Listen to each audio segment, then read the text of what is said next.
Good afternoon everyone. Kunzite services की training session में एक बार फिर से आपका स्वागत है।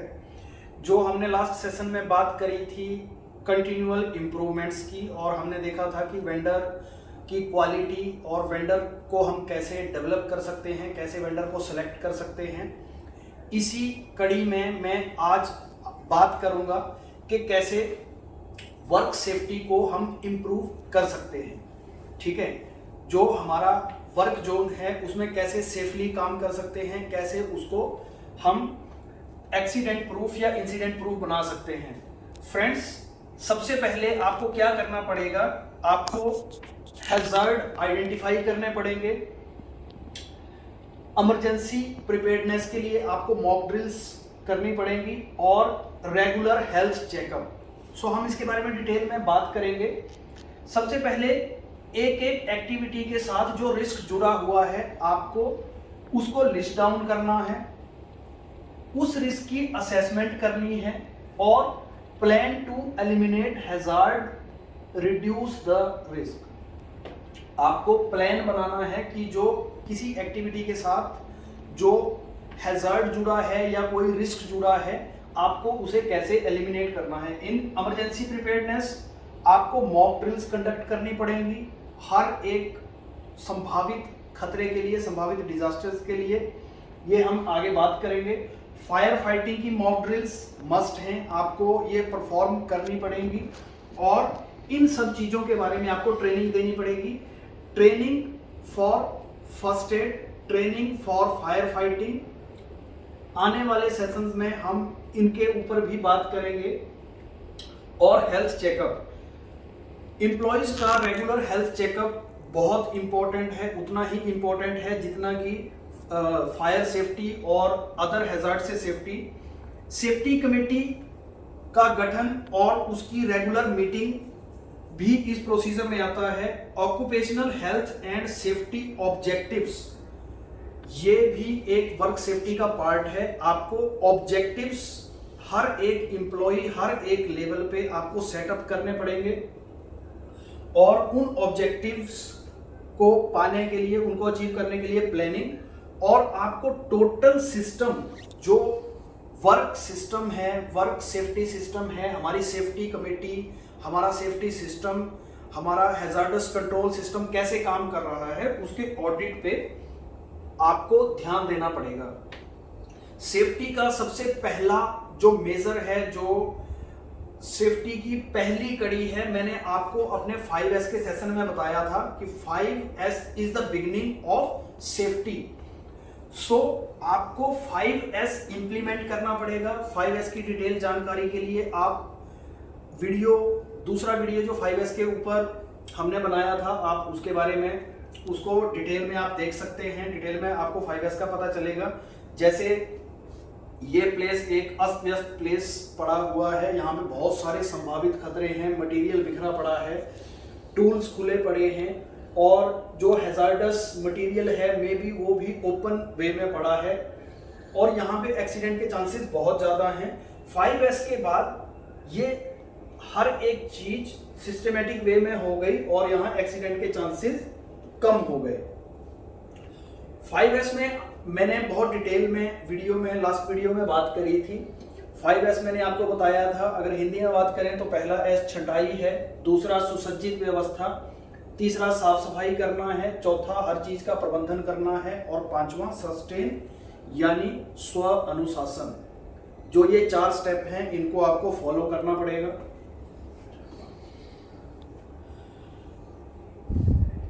ये एक फॉर्मेट, एक स्टैंडर्ड फॉर्मेट है जो कि हमारी सेफ्टी को डिफाइन करता है, हमारे रिस्क को असेस करता है और उस रिस्क को हम कैसे मिटिगेट कर सकते हैं, रिड्यूस कर सकते हैं, एलिमिनेट कर सकते हैं।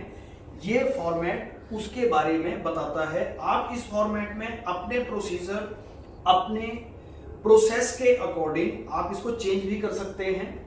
सबसे पहले जैसे एग्जांपल मैं लूं, हैजार्ड नंबर, आपको जितनी भी हैजार्ड संभावित खतरे हैं, हैजार्ड हैं, उनको नोटिफाई करना पड़ेगा। Number 1, number 2, number 3।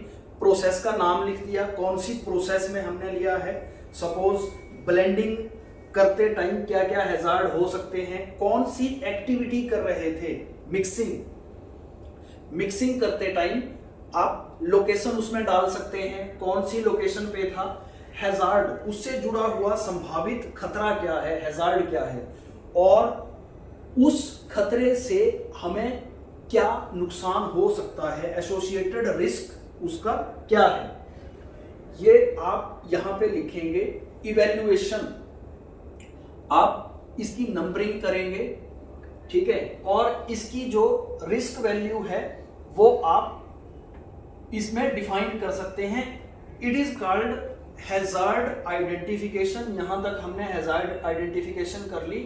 And risk assessment, यहां पे हम रिस्क को असेस कर रहे हैं, उसकी नंबरिंग कर रहे हैं, कौन खतरा कितना ज्यादा भयानक हो सकता है। Risk priority management, high medium low, इसमें आप डिसीजन ले सकते हैं कौन सा खतरा सबसे ज्यादा, उसकी जो रिस्क प्रायोरिटी है उसमें आप करेंगे हाई मीडियम लो में, और जो हाई निकल के आता है आपको उसके ऊपर उसके मिटिगेशन या एलिमिनेशन, या तो उस खतरे को पूरी तरह से आपने मिटिगेट करना है या फिर उसको पार्शियली आप एलिमिनेट कर सकते हैं। Who will do it, responsibility किसकी है, and action to address risk, आपने उस रिस्क को खत्म करने के लिए क्या क्या एक्शन लिए या आपको कौन से एक्शन लेने हैं, उसका कंट्रोल प्लान आपको यहां लिखना है।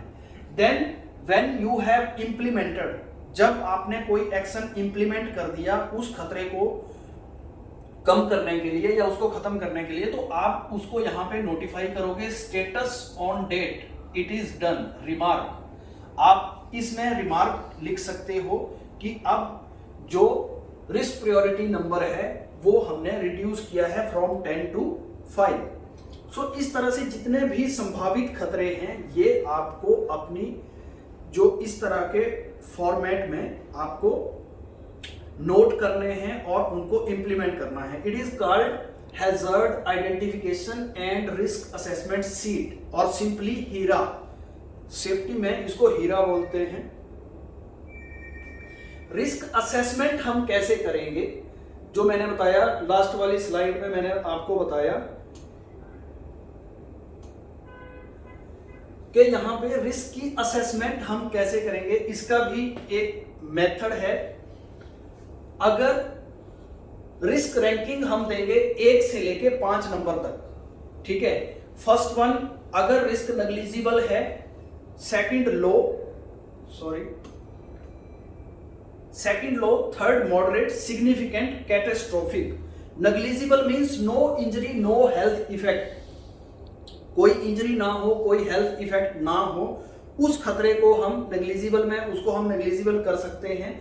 Minor injury which need first aid और एक्सपोजर, अगर कोई ऐसी इंजरी, कोई काम करते टाइम ऐसी इंजरी जिससे आपको फर्स्ट एड की जरूरत पड़ी, मरहम पट्टी की जरूरत पड़ी, तो उसको हम लो में ले सकते हैं। Injury which leads person less than 24 hour leave from work, exposure need medical attention, कोई ऐसी चोट जिससे आपको कुछ टाइम के लिए आपको वो काम करने से हटना पड़ा, उसको मॉडरेट बोलेंगे। Significant injury lead to minor amputation, hospitalisation और मोर देन 24 आवर, अगर कोई ऐसी चोट किसी काम से लग सकती है जिससे या तो बहुत कोई अंग भंग हो सकता है, कोई उंगली कट सकती है, उसको हम सिग्निफिकेंट में लेंगे। और कैटास्ट्रोफिक हम उसको लेते हैं कोई ऐसी इंजरी, कोई ऐसा संभावित खतरा जिससे पर्सन की डेथ हो सकती है, तो उसको हम 5 नंबर देंगे।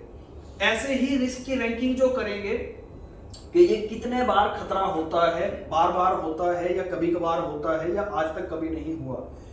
सो अगर कभी नहीं हुआ तो हम इसको क्राइटेरिया में लेंगे। फ्रीक्वेंट जो डेली होता है, ठीक है, इस तरह से इसकी हम नंबरिंग करेंगे। रिस्क रिडक्शन कंट्रोल, अब हम बात करेंगे कि रिस्क को कैसे हमें रिड्यूस करना है, कैसे हम उसको कंट्रोल कर सकते हैं। First of all use of PP, personal protective equipments. Hand gloves हैं, मास्क है, गॉगल्स है, इनका यूज करना है। Administrative control like sign board and instructions, जहां पे संभावित खतरा हो वहां पे आपको साइन बोर्ड लगाने हैं। जहां पे जैसे हॉट सरफेस है वहां पे आपको हॉट सरफेस का कॉजन लगाना है। इंजीनियरिंग कंट्रोल्स, मशीन्स में कुछ ऐसे बदलाव करके, या जैसे कोई रोटर घूम रहा है उसके ऊपर आप ग्रिल लगा सकते हो। सब्स्टिट्यूशन, खतरे वाली जो चीज है उसको हटा के कम खतरे वाली चीज आप वहां यूज कर सकते हो, कोई मशीनरी आप चेंज कर सकते हो। एंड एलिमिनेशन, सबसे जो बेस्ट पॉसिबल मेथड है उस खतरे को वहां से हटा दो, उसको हमें यूज ही नहीं करना है। सो फ्रेंड्स,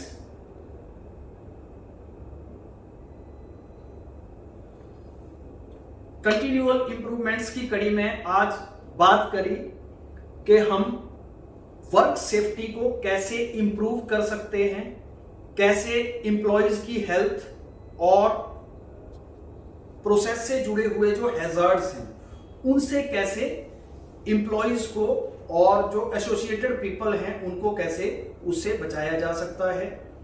आने वाले सेशंस में हम इस तरह की और ट्रेनिंग्स और दूसरी जैसे इन्वायरमेंट है, इन्वायरमेंट प्रोटेक्शन है, हम उसके ऊपर भी बात करेंगे। Thank you.